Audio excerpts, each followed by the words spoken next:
નમસ્કાર, આપ જોઈ રહ્યા છો મંતવ્ય ન્યૂઝ સીધો સંવાદ સાથે હું છું રોનક મોટવાડિયા। દર્શક મિત્રો, એક દિવસ અગાઉ પણ આ મુદ્દાની ચર્ચા કરી હતી અને ફરીથી એ મુદ્દો એટલા માટે લેવો પડ્યો છે કે ગુજરાતની સ્થિતિ એ મુદ્દા પર ખૂબ જ બગડી રહી છે અને મુદ્દો છે મહિલાઓની સુરક્ષા। તમે સમાચારમાં દરરોજ એ સમાચાર વાંચતા હશો કે મહિલાઓ, બાળકીઓ કે યુવતીઓ સાથે દુષ્કર્મ થઈ રહ્યું છે। ખાસ વાત સીધો સંવાદમાં આજ મુદ્દા પર કરવી છે કે જે વિધાનસભામાં ગુજરાત સરકારે આંકડા આપ્યા છે ખૂબ જ ચોંકાવનારા છે। હું પણ એ આંકડા આપને જણાવવાની કોશિશ કરીશ કે મહિલા સુરક્ષાના દાવાઓ ગુજરાત સરકાર, પોલીસ તંત્ર કરે છે, પરંતુ છેલ્લા 3 વર્ષમાં 9000 મહિલાઓ સાથે દુષ્કર્મની ઘટના બની।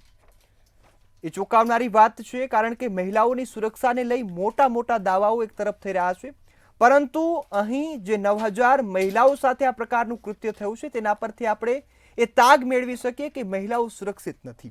આ સાથે જ 3000 થી વધુ જે મહિલાઓ સાથે દુષ્કર્મની ઘટના એક વર્ષમાં બને છે અને જે આ 9000 મહિલાઓ સાથે દુષ્કર્મની ઘટના બની તેમાં પણ મહત્વની વાત એ છે કે માત્ર જે 3% આરોપીઓ છે તે જ પકડાયા છે। એક તરફ દુષ્કર્મ થાય છે, પોલીસ કાર્યવાહીના નામે અનેક વાતો કરે છે, પરંતુ આ આંકડા એ દર્શાવે છે કે પોલીસની કામગીરી કશી જ નથી। ખાસ વાત એ પણ કરવી છે કે માત્ર 9000 માંથી 3% જો આરોપીઓ દોષી ઠેરવાયા હોય તો એ મહિલાઓનો શું હાલ થતો હશે।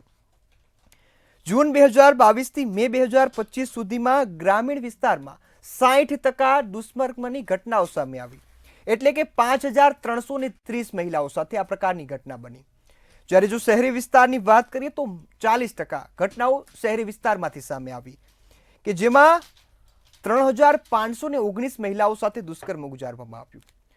ત્યારે હવે ગુજરાત સરકાર એક તરફ મોટા મોટા બણગા ફૂંકે છે કે ગુજરાતમાં સૌથી સુરક્ષિત મહિલાઓ છે।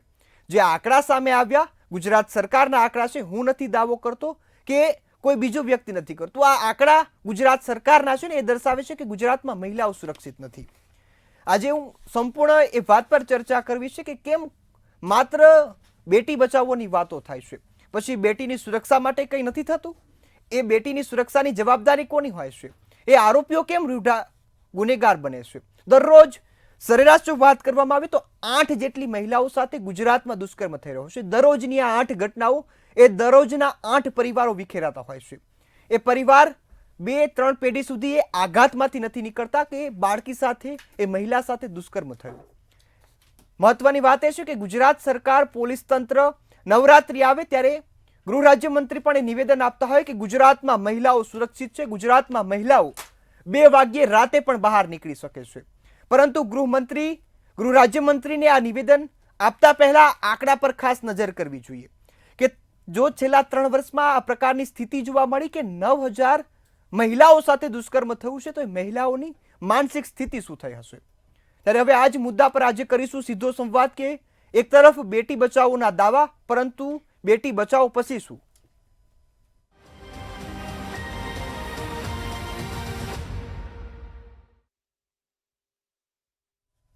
આજે સીધો સંવાદમાં આજ મુદ્દા પર ચર્ચા કરવા માટે આપણી સાથે જોડાયા છે ભાજપમાંથી લિપિબેન કંધાર, કોંગ્રેસમાંથી અશોકભાઈ પંજાબી અને એક સામાજિક કાર્યકર્તા તરીકે ઇમ્તિયાઝ પઠાણ જોડાયા છે।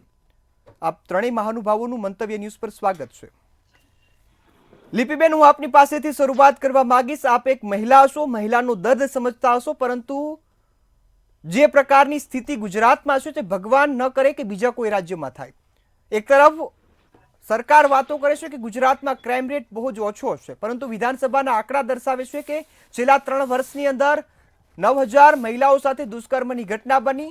એ 9000 આરોપીઓ, 9000 કરતાં પણ વધુ આરોપીઓમાંથી માત્ર 3% જ આરોપીઓ દોષી ઠેરવાયા છે। શું મહિલાઓ દુષ્કર્મથી બચી શકશે ગુજરાતમાં હવે?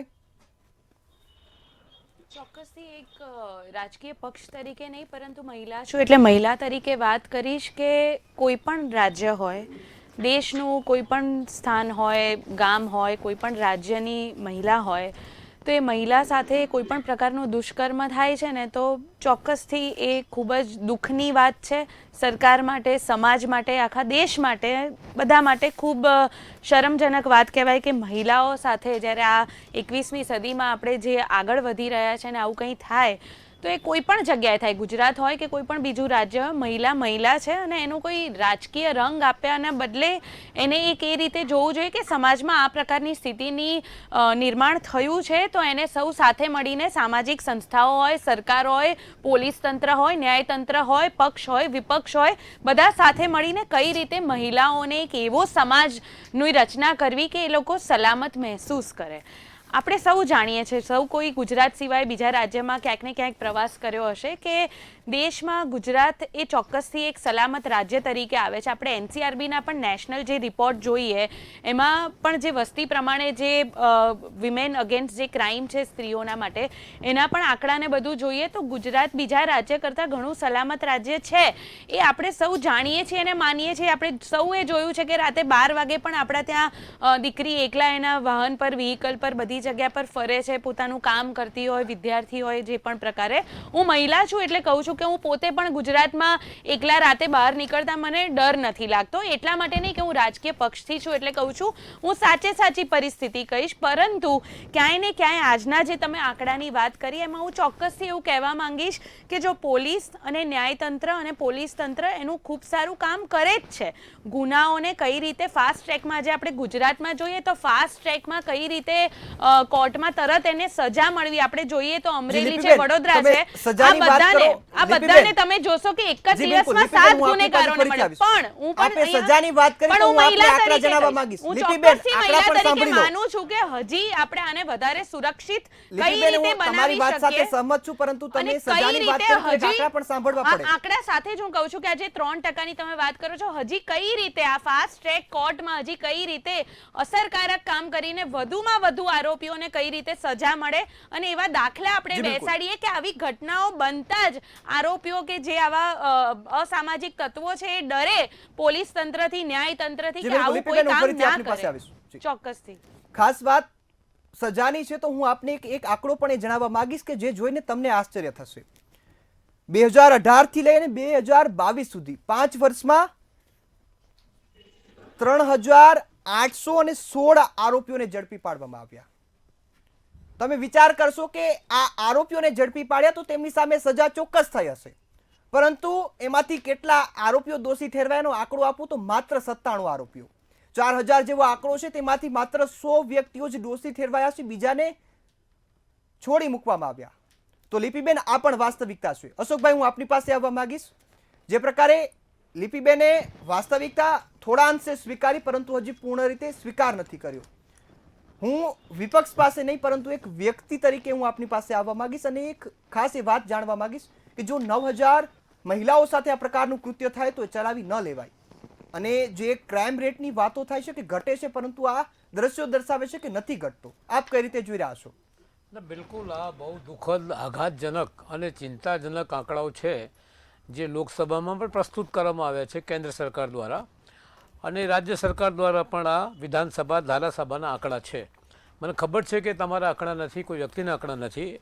સરકારે પોતે સ્વીકાર્યું છે કે કેટલી બહેનો સાથે દુષ્કર્મ અમદાવાદમાં, વડોદરામાં, રાજકોટમાં, વડોદરામાં અને ગુજરાતના બીજા જિલ્લાઓની અંદર થાય છે. એને રોકવા માટેના પગલાં લેવાની જ્યાં સુધી જરૂર છે તો બતાવવા એ માગું છું કે લગાતાર સતત ગુજરાતની બહાર એક પ્રચાર કરવામાં આવ્યો હતો અને અત્યારે પણ ચાલુ છે કે ગુજરાત એટલે સલામત ગુજરાત, સલામત ગુજરાત. સલામત ગુજરાતના નામથી એક સતત ઝુંબેશ ચલાવવામાં આવી, પણ અંદર ખાણેથી શું થઈ રહ્યું છે એ હવે ધીરે ધીરે બધું બહાર આવી રહ્યું છે. અને બહાર આવ્યા પછી સવાલ આ છે કે રોકવાની જવાબદારી કોની? આજે દુષ્કર્મો થઈ રહ્યા છે, એક દિવસમાં 8 દુષ્કર્મો થાય એક દિવસની અંદર ગુજરાતમાં, અને લગભગ 9000 જેવી બળાત્કાર જે છે 3 વર્ષમાં થયા છે. તો ખરેખર આ હકીકત જે છે એ જે હકીકત હોય તો બહુ આઘાતજનક અને ચિંતાજનક બાબત છે. તો શું કરે છે આ ગુજરાતની આપણી પોલીસ અને શું કરે છે આ સરકાર? એમના સામે જ પ્રશ્નો ઊભા થાય, કારણ કે પ્રજાની જાનમાલની સુરક્ષાની જવાબદારી અને મહિલાઓની સલામતીની જવાબદારી કોની હોય છે? એ સરકારની હોય છે અને પોલીસ સરકારનું પ્રતિનિધિ હોય છે. તો અમારા જે ગૃહપ્રધાન છે, હું હર્ષભાઈને કહેવા માગું છું કે વાતો તો બહુ કરો છો, ઘણી જગ્યા જાઓ છો ને મોટી મોટી વાતો કરીને તમે હેડલાઇનો મેળવી લો છો છાપાઓની, પણ તમે હકીકતમાં તો જાઓ હર્ષભાઈ. હું એક વ્યક્તિ તરીકે અને એક પક્ષના કાર્યકર તરીકે પણ તમને આ પૂછવા માગું છું કે તમારા ગૃહપ્રધાન બન્યા પછી ગુજરાત સલામત થયું છે ખરું? તમારા ગૃહપ્રધાન બન્યા પછી મહિલાઓ પર અત્યાચાર બંધ થયા છે ખરું? તમારા ગૃહપ્રધાન બન્યા પછી આ હત્યાઓના જે કિસ્સાઓ છે કોઈ દિવસ ખાલી નથી જતો કે અમદાવાદમાં એક હત્યા બે હત્યા ના થઈ હોય દરેક. અને હવે તો આશ્ચર્યની બાબત આ છે કે પોલીસ સ્ટેશનને પાસે એક બે નહીં 5-5 7-7 લોકો, આવી ઘણી ઘટનાઓ ઘટી ગઈ. 7-7 લોકો હાથોમાં હથિયાર લઈને એક વ્યક્તિ ઉપર હુમલો કરે છે અને પોલીસ સ્ટેશન 300 મીટર દૂર ઉપર પાલડીની અંદર થયું અને પછી એમની એવી રીતે હત્યા કરવામાં આવે છે કે જાનથી મર્યો છે કે નથી મરી ગયો એ જોયા પછી એ લોકો ત્યાંથી જતા હોય, એકદમ આરામથી હત્યા કરીને જાય છે. જેવી રીતે પહેલગામની અંદર આતંકવાદીઓ આવ્યા અને આરામથી આપણા લોકોને મારીને ગુજરી ગયા, નીકળી ગયા ત્યાંથી. આ પ્રકારની સ્થિતિ થઈ રહી હોય ત્યારે આપણા ગૃહપ્રધાન, તો કહું છું કે જો તમારામાં શક્તિ ન હોય ગૃહપ્રધાન શ્રી મહોદય, તમારામાં જો આ બાબતની કોઈ ઊંડી સમજણ ના હોય તો મહેરબાની કરીને તમે ત્યાગપત્ર આપી દો, બીજો ખાતો સંભાળી લો. કોઈ સક્ષમ ગૃહપ્રધાનને તમે આવવા દો અને સક્ષમ ગૃહપ્રધાન આવે તો આ પ્રકારના બળાત્કાર તો રોકે, બહેનો ઉપર અત્યાચારને તો રોકવાનું કામ કરે. તો હું એ જ કહેવા માગું છું કે આ સૌથી પહેલાં સરકારની નિષ્ફળતાનું પરિણામ છે અને એ પછી પોલીસની નિષ્ફળતાનું પરિણામ છે. જી બિલકુલ સુભાઈ. અને એ પોલીસ જે છે એ ખરેખર ભ્રષ્ટાચારમાં એટલી ડૂબી ગઈ છે કે આ બધા કિસ્સામાં રસ જ નથી. જી બિલકુલ. ઇમ્તિયાઝભાઈ, હું આપની પાસે આવવા માંગીશ. એક સામાજિક કાર્યકર્તા આપ છો.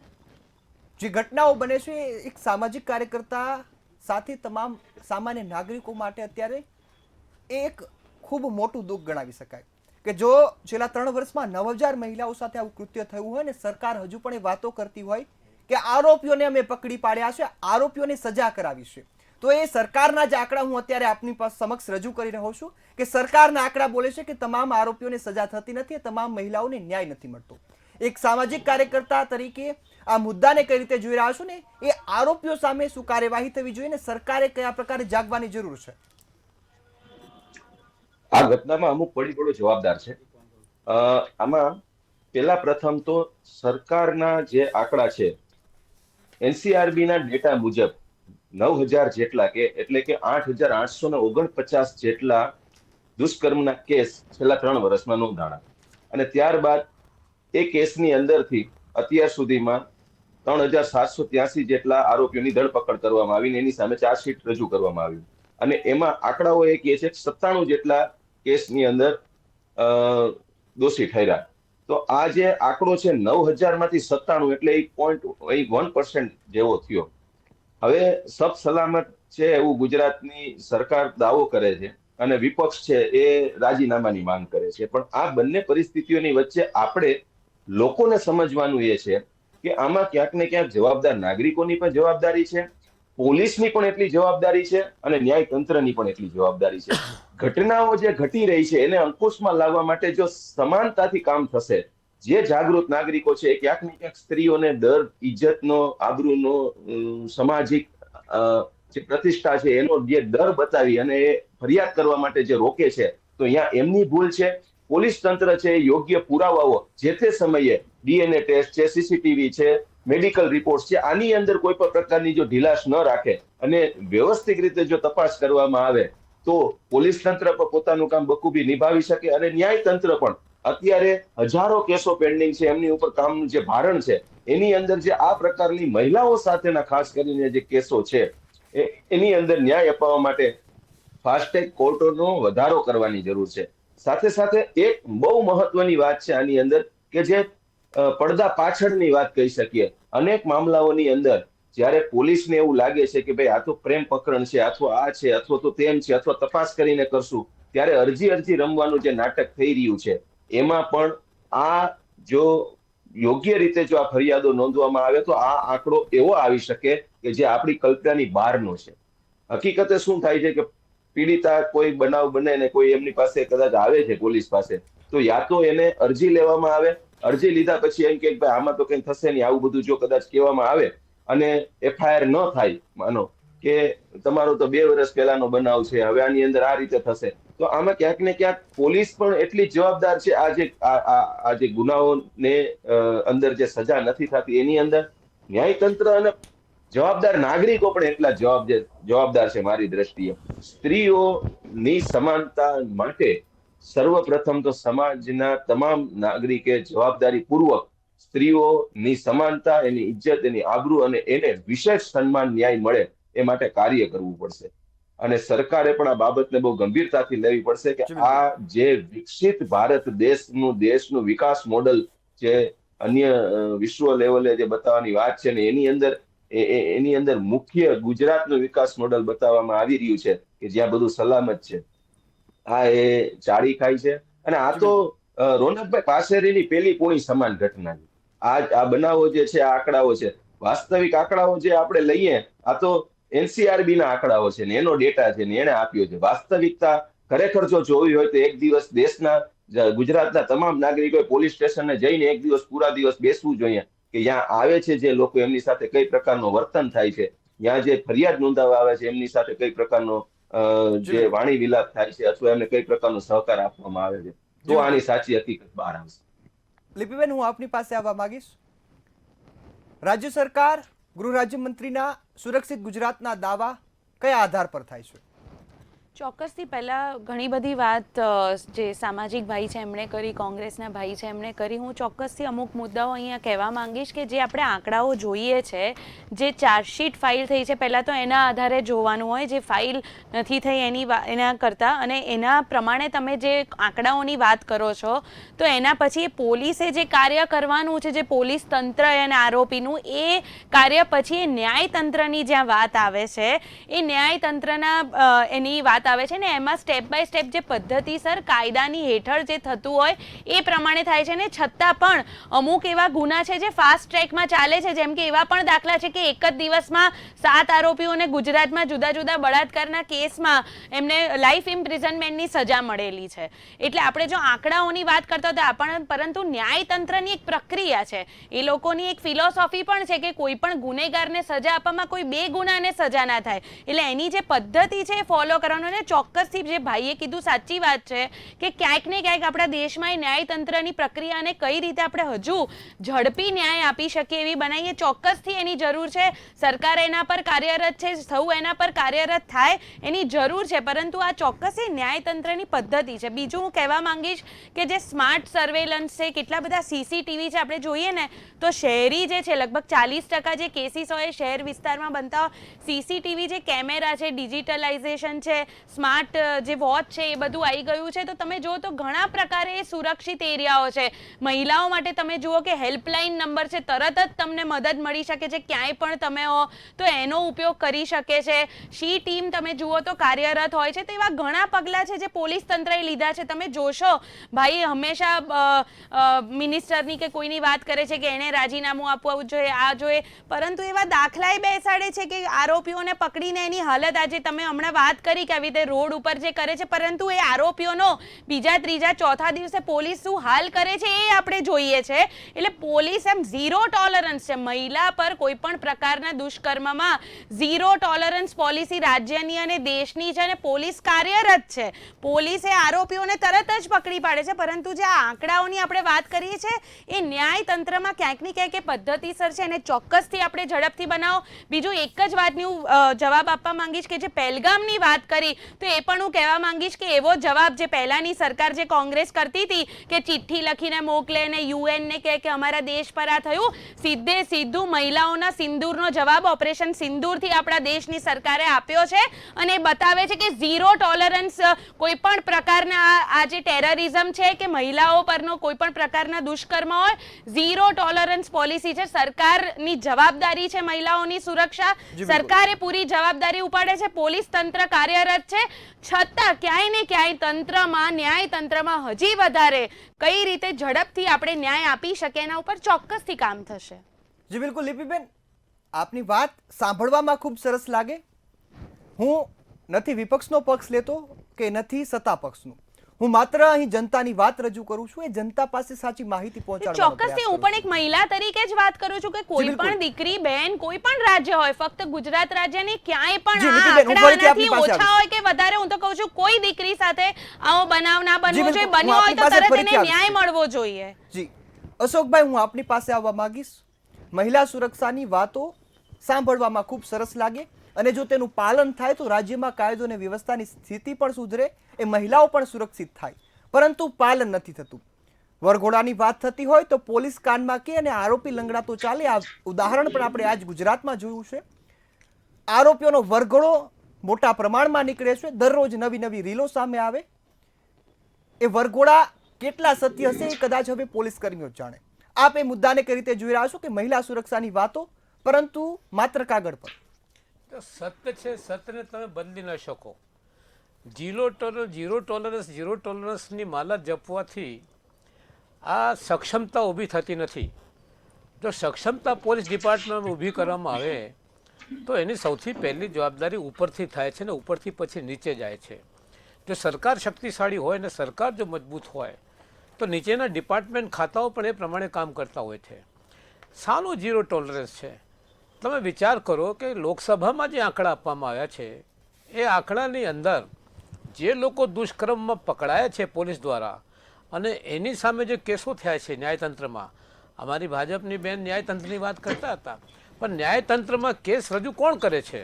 આ પોલીસ ખાતું રજૂ કરે છે. પોલીસ જે પુરાવાઓ આપે, પોલીસ જે વાત રજૂ કરે, પોલીસ જે ચાર્જશીટમાં રાખે એના ઉપર જે છે એ મજિસ્ટ્રેટ વિચાર કરતા હોય છે અને પછી દલીલો થતી હોય છે. તો ફક્ત 3% સજા મળે છે. આશ્ચર્યની બાબત આ છે કે પોલીસ જે કેસો રાખે છે, ચાર્જશીટ મૂકે છે અને એ પછી જ્યારે નિર્ણય આવે છે તો 3% જ સજા મળતી હોય છે. તો આ જે છે એ નિષ્ફળતાની તો બીજું શું છે? હું એક વ્યક્તિ તરીકે માનું છું કે ખરેખર ગુજરાત જેવા રાજ્યમાં જેમાં મહાત્મા ગાંધીને સરદાર પટેલ જેવા એક મહાપુરુષોએ જન્મ લીધું અને ગુજરાતનું નામ બહુ ટોપ ઉપર હતું. 1995માં ગુજરાતનું નામ જે છે કાયદા અને વ્યવસ્થાના સવાલ ઉપર નંબર 3 ઉપર આવતું હતું. હવે કાયદા વ્યવસ્થામાં 10થી ઉપર આપણે ટોપ 10માંથી બહાર નીકળી ગયા છે. તો આ કાયદો વ્યવસ્થાને સુધારવાની જરૂર છે. એ સરકારની ટીકાનો સવાલ નથી, પણ સરકારની જવાબદારી હોય છે. હું કહું છું કે જવાબદારી બધાની છે. અમારા મિત્ર કહે છે અરે ભાઈ બધાની જવાબદારી છે તો બધા ગુનેગાર થયા. જો બધા ગુનેગાર થયા તો પછી બોલવાની જરૂર શું છે ને ચર્ચાની જરૂર શું છે? આપણે કોઈને તો મુખ્ય જવાબદાર ગણવું પડે. કોઈને તો કહેવું પડે કે ભાઈ હા મુખ્ય જવાબદારી એની છે, જનતાની છે, બિલકુલ છે, તમારી છે, બિલકુલ છે, મારી છે, બિલકુલ છે, પોલીસની છે, સરકારની છે. પણ મુખ્ય જવાબદાર કોણ?